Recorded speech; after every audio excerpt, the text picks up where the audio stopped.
Hi guys, how's everyone doing? I hope you're all enjoying your day, whatever you're doing.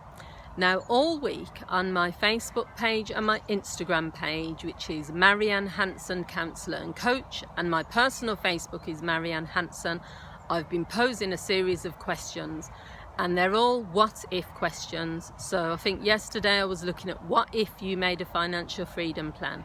The day before that, what if you became your greatest version. And then today what I'm going to be looking at is what if you decided to take more risks in your life. And I thought I would make this video for my YouTube subscribers because I think it is something that maybe you'll find interesting.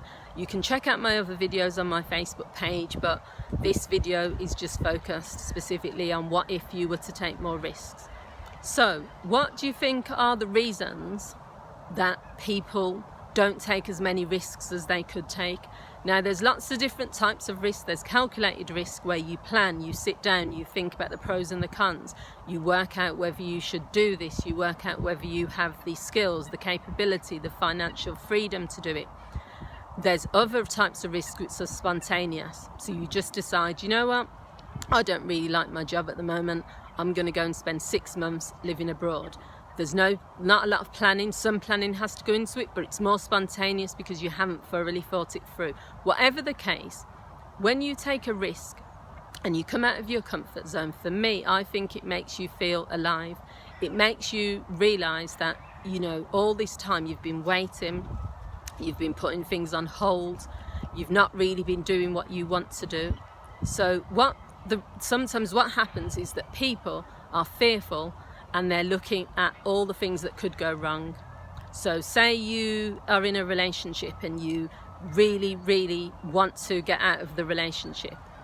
You might be saying it's a risk to leave this marriage. I'm not talking about domestic violence, it could just be you're unhappy. It's a risk because what if I leave and then I regret it?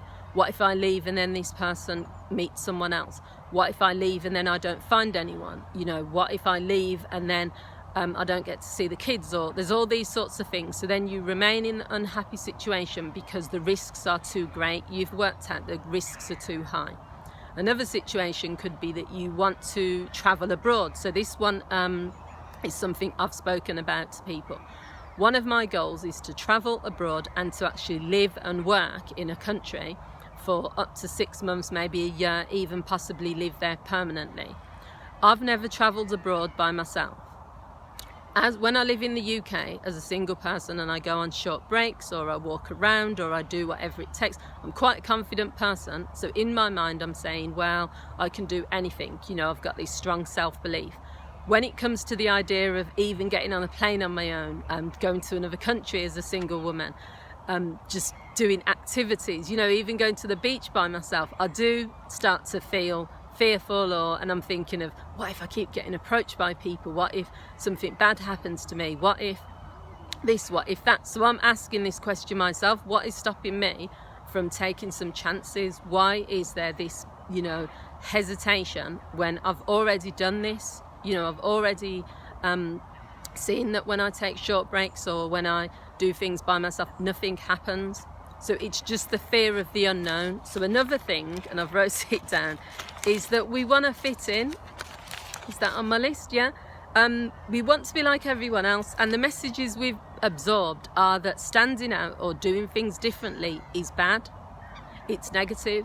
Why do you have to be a show-off? Why do you have to leave your job and set up your own business? Why do you have to leave your marriage because you're unhappy? You know, why do you have to do this? Why do you have to travel around the world? Why do you have to relive your youth? There's always going to be people questioning your decisions. So for some people, the risks are not worth it because you just think, I'm going to get backlash for this. So we settle in, we settle down, we suppress what we really want to do, and we just want to be like everyone else. We just say, I'm not going to stand out, I'm not going to do it. So the other thing to think about really is, what is it that you want out of life? If you want contentment, stability, predictability, there's nothing wrong with that. But ask yourself every day that you wake up, are you living the life you want to live? Are you taking as much chances, as much risks as you could take? Are you remaining in your comfort zone? Could you step out of your comfort zone? Start with small things. Start with a small risk, that doing something that you would not normally do, and see how it feels, because it all comes down to feelings. If you take a big risk or a big step in your life and it doesn't go as wrong as you thought, or even if it goes wrong, you can learn from it, you can grow from it. But if it goes right, then wow, you know, you've taken this risk, it's paid off, and everything's fine. But even if, you know, some things don't go as well, you can plan for the next time. The amount of times I've done something in my life and it hasn't always worked out completely the first time, I've stepped back then and I've said, well, what do I now need to do for it to work the second time? I'll end on this. When I first became self-employed, I left a well-paid job. I had a company car, I had a regular salary, a good salary. There was no way they were going to ever give me the sack, because I was working really hard. I was looking at probably getting promoted. Everything was going fine. I even liked the job. But for me, I wanted to be self-employed. For the first few months, I was running up, not loads of debt, but some debt, because clients were cancelling. I had cancellation fees to pay for. I had room hire fees as a counsellor, because I was working from a counselling centre. Everything was going wrong that could go wrong.